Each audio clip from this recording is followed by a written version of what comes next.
Ipswich Town 1, Tottenham 4. That is 3 straight wins for Tottenham Hotspur in the Premier League. Welcome into Top of the Perch. I am your host, as always, Nick Burt.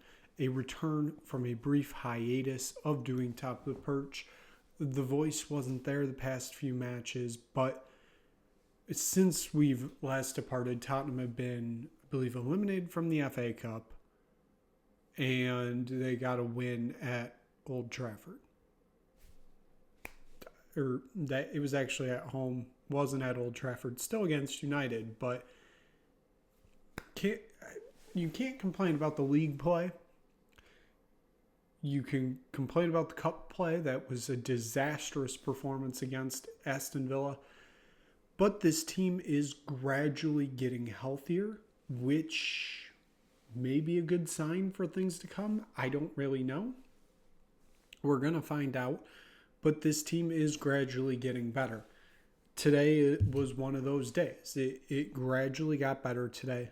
4-1 victory against a side that we lost to in the reverse fixture. We'll start it there first. We lost them in the reverse fixture.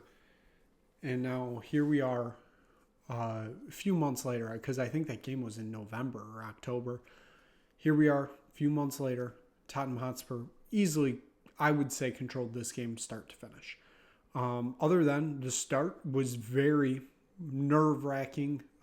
Ipswich had a chance within the first 30 seconds. But as we get into this 18th minute, brilliant long ball played to Son in the blocks. Son crosses it across the box to Johnson, who, he had an open net. Puts it in the back of the net. Brendan Johnson, player desperately needed back for Tottenham, back from injury, puts Tottenham up 1-0 in this game. And you don't really know how effective Brendan Johnson is until you don't have him on the field. And then he comes back. What we saw today was an amazing performance from him. I know he came back last week. I think he only played 60-ish minutes. But it's a world of difference when you do have him playing and when you don't. It shows why the money was invested in him, which I'm quite glad that it was, because he is a transcendent player. He's incredible.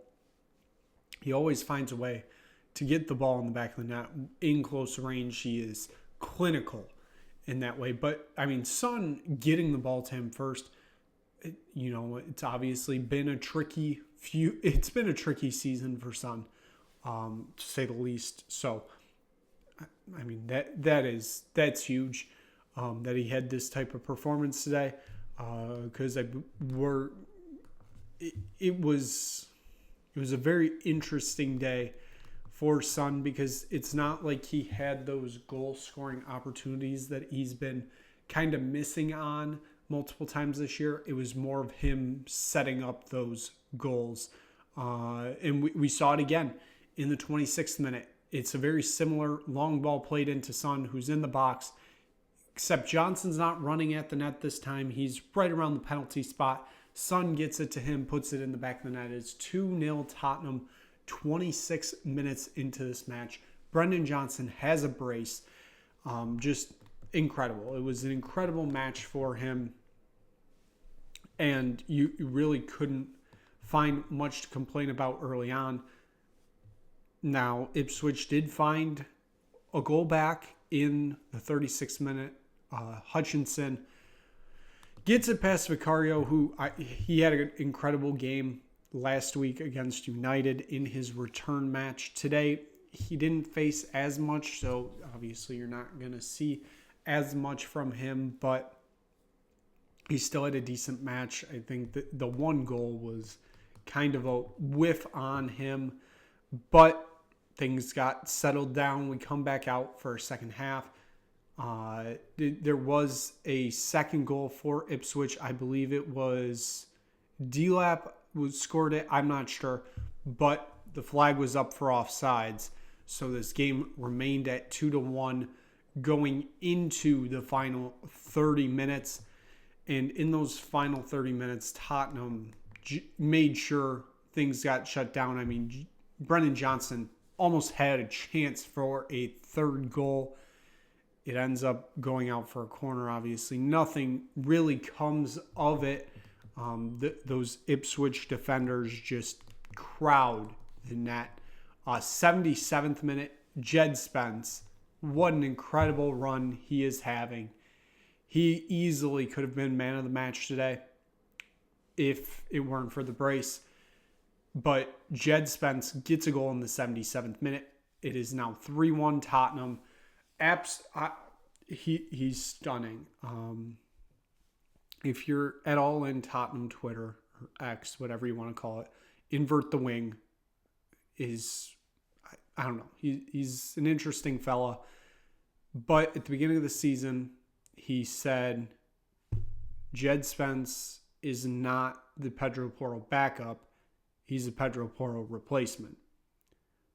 Honestly, he may be right. Jed Spence is absolutely incredible. The fact it took this long for us to figure out how to play him, and the fact that we almost sold him for less than £10 million this summer, absolutely insane.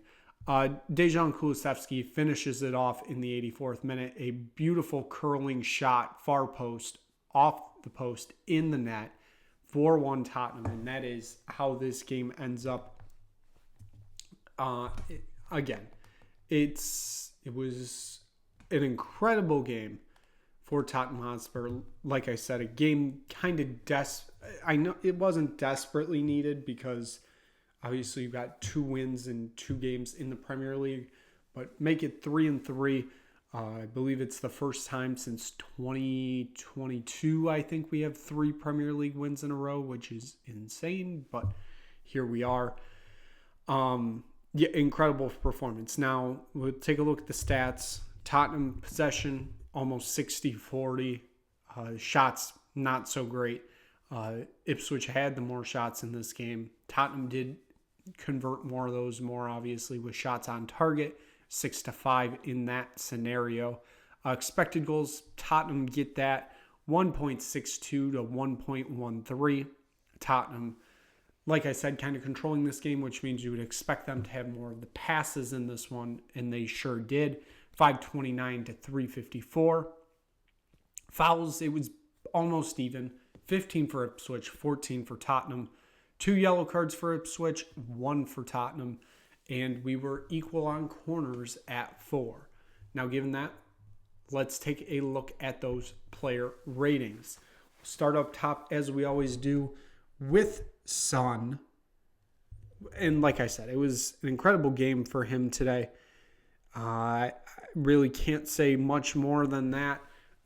This was a game he desperately needed. I don't say desperately, but he kind of did need this game a lot. 2 assists, 8-5. Incredible game for him. Tell. He still hasn't got his goal yet, which it's something. He's playing well. He's just not playing great. 7-1. I thought that was fair. He has the talent. You can see he has the talent. It's just the execution really isn't there. Brendan Johnson, of course, is going to be your man of the match. It couldn't be anybody else. 2 goals, 9.2. I mean, he got subbed off in the 64th, I think.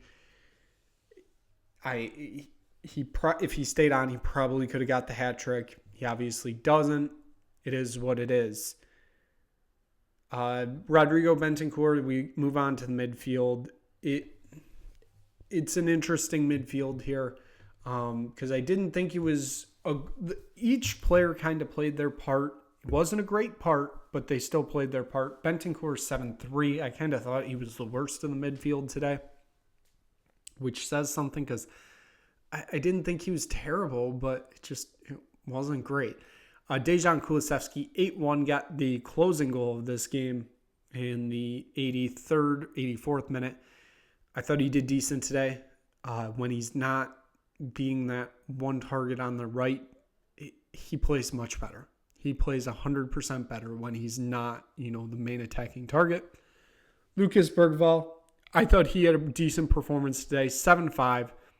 He keeps growing into this game, and he's playing really well. I'm really happy with that. I hope he continually gets better because I think he's going to be a major part of this midfield going forward. Destiny Udogie, back from injury, plays basically 60 minutes today, just a bit over, but he earns a 7-5. I thought this was a good game back for him. He played really well. Hopefully, it means more to come from him. Kevin Donzo, I thought he had a good performance today, 7-4, alongside Archie Gray, who I'm pretty sure is never going to be able to play in the midfield. Who knows? Because he just keeps playing replacement here.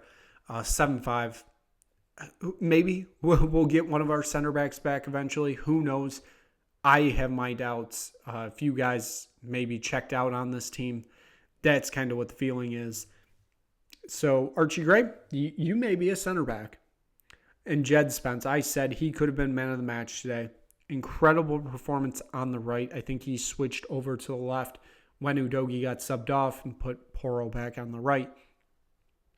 Incredible performance. He is a exceptional player. He is a transcendent player. 8-4. Vicario 7-7. He made some crucial saves. Technically, he let 2 goals in today. Obviously, one of those got ruled for offsides, but 7-7 is the score for him today. James Madison, when he got subbed on, he very much calmed this game down. It was getting a little worrying for Tottenham because at that point it was still 2-1. He very much calmed this game down. He got an assist today. I believe it was on the Spence goal, and it was a great assist. He had a very good day today. I was surprised that he got dropped from the starting 11 today. It is what it is, but he played a massive role today, 7-6. Pedro Porro wasn't the best, wasn't the worst. 6-9 is the best I could give him. Dane Scarlett, he gets some play time. He gets an assist. I thought he did pretty decent today. He had a few opportunities here and there. 7-4 is the score. Wilson Odebert, he's still gradually making his way back from injury. 6-4, and Yves Bissouma got subbed on in the 85th minute. Obviously not enough time there for a score. Ange Postecoglou, an 8. So, given that, Tottenham Hotspur, 3 wins in 3 games, and coming up on Wednesday, at home, it's Manchester City. Can they make it 4-4? That is the important question.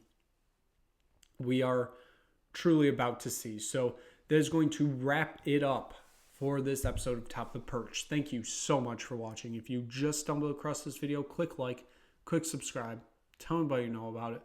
We will be back here, same place, on Wednesday evening to recap that Man City game. And who knows, maybe Tottenham are walking away with 3 points again, and they're climbing up the table, and we can, who knows what we can start thinking about. Let's hope. We will see you back here then. And then after that, I believe it is round of 16 action in the Europa League as Tottenham Hotspur take on AZ Alkmaar. Obviously, we have faced them already in the group stage. We get 2 more matches with them away and home. Can't wait to see how that plays out. We will see you again soon, very soon, for another episode of Top of the Perch.